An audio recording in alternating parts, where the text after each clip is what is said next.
right, hi folks. So I'm getting ready to trim this platter. What I actually did first, this platter needed a little bit of extra love from some problems that happened during the throwing, where it was just too vulnerable for me to work on them at the time. So I'm working on this side of the platter first, actually.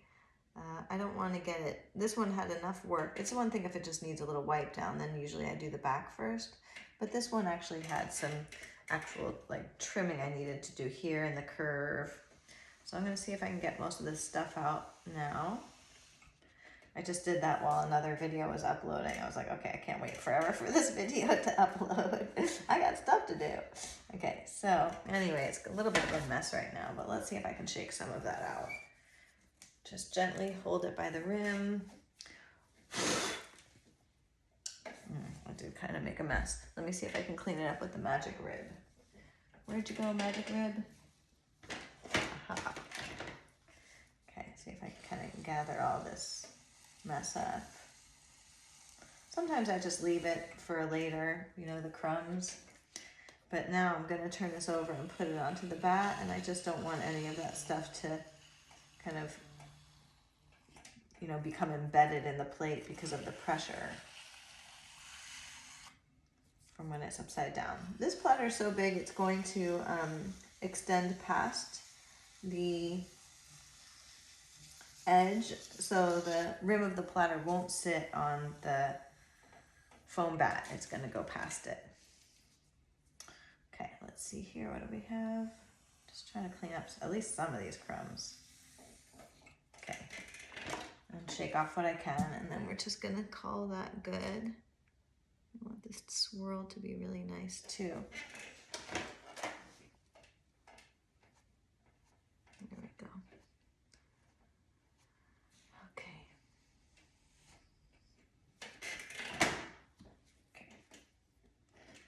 All right, so I keep seeing things that I want to fix before I turn it over. This looks like an air bubble, so I'm just going to scrape it away.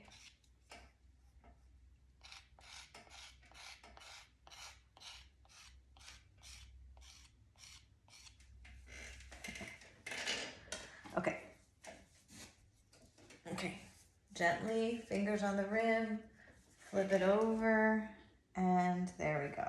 Okay, so I'll have to center this here.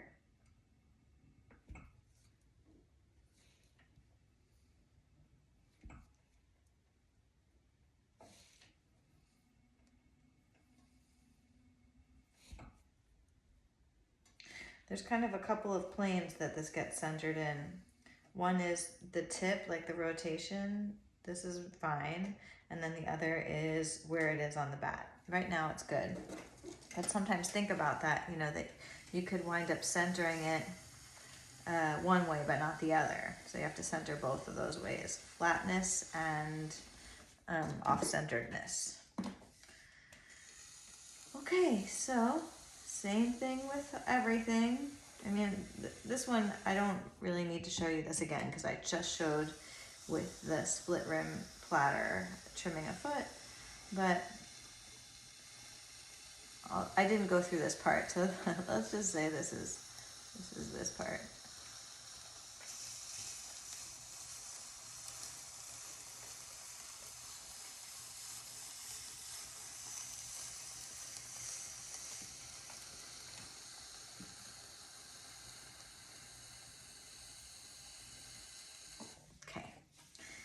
This one, you might be able to see on the rim, it has like a slight little wobble in one spot where it had gotten thick.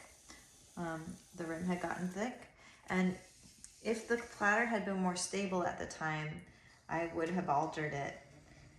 But I let it sit for a while, and then by the time I went back to it, the rim was too firm to alter the rim. So usually I try to hide those little wobbles, but with altering the rim. And I've come up with a couple of kind of cool designs in doing that. But this one didn't get that, and it's okay. It's not that big of a wobble, and I don't think anybody will notice it when it's not spinning. Okay, so let me just get rid of a little bit more clay here. clay.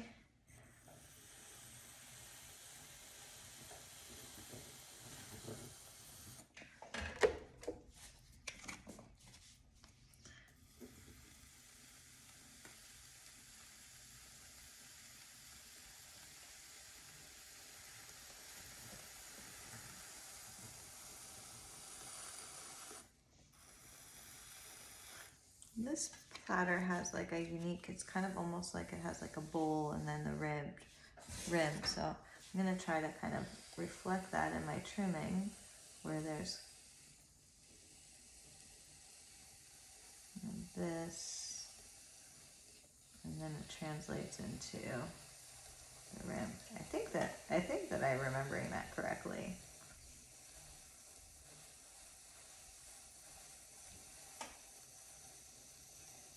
And here's that wobble.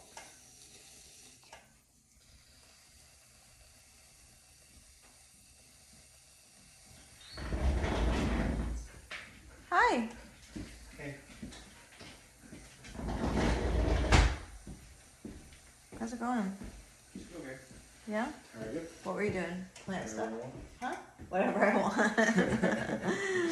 Caught on film. Secret name. Let me think. Cleaning the shop area? Move the booth. Oh wow, really? Even the stuff inside? Yeah. Well, not maybe inside here. No, inside the shed? Yeah. The shed, but like there's stuff. I water you had to keep the seeds wet, so I put mulch over them, like you said. So I had to water them, put mulch over them, so that there was moisture on the mulch. And then I got basically at this point I need to get like a drip system going because I can't go there every day. Yeah. And break my neck. That'd be great. Delilah, one more project. But to make everything easier. I did.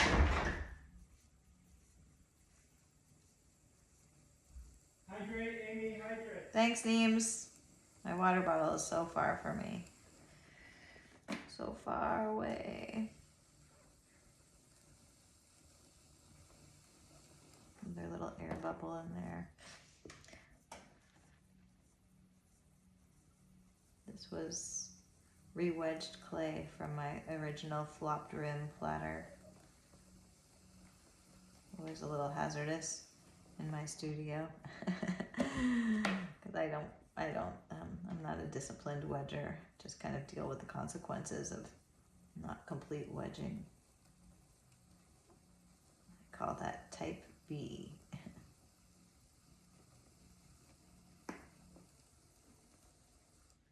Okay, so I'm doing this one opposite the other one, where the other one I worked on the outside ring first. This time I'm working on the inside circle first.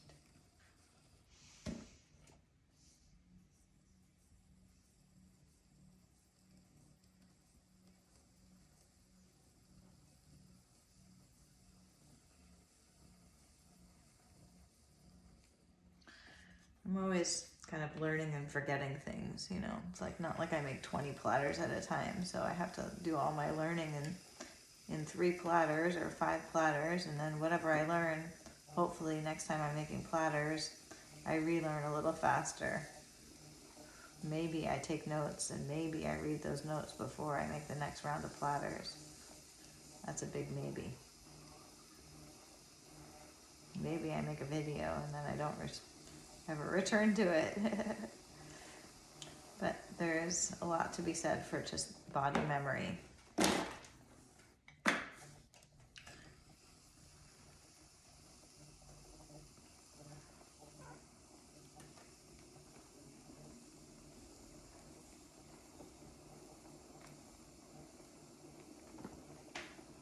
Until it's a point, and then I just shave that point down from the inside to the outside.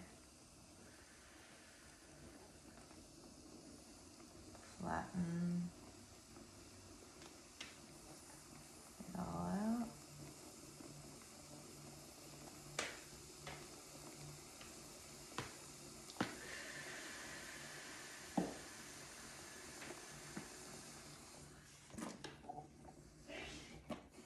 Bless you.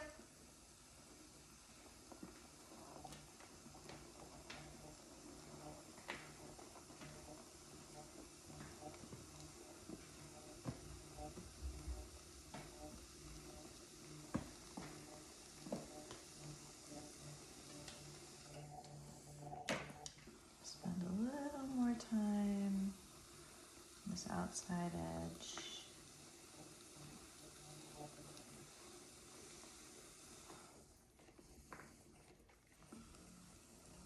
Some of this is just slumping from not being supported on the inside, so I don't want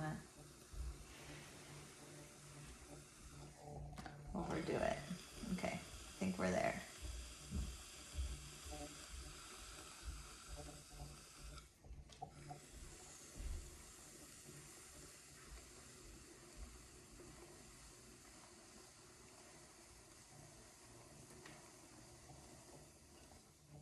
Okay.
Kind of shortening that so the 2 feet, the width of the 2 feet match each other a little bit better.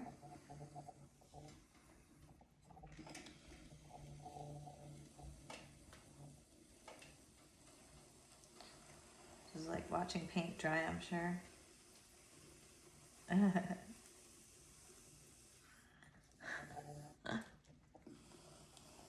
All these tiny little, if I leave these lines, I want to get them out. Just keep going over it until it looks clean. Okay, I think that's good enough now. Somewhere between, I'm type A&1, let's say.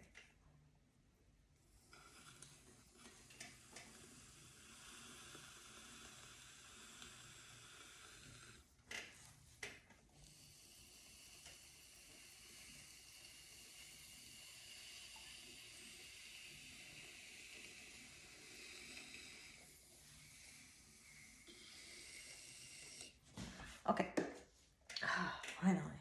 I guess I'm recording that whole thing. See how long it took. 13 minutes to trim a platter. Ah!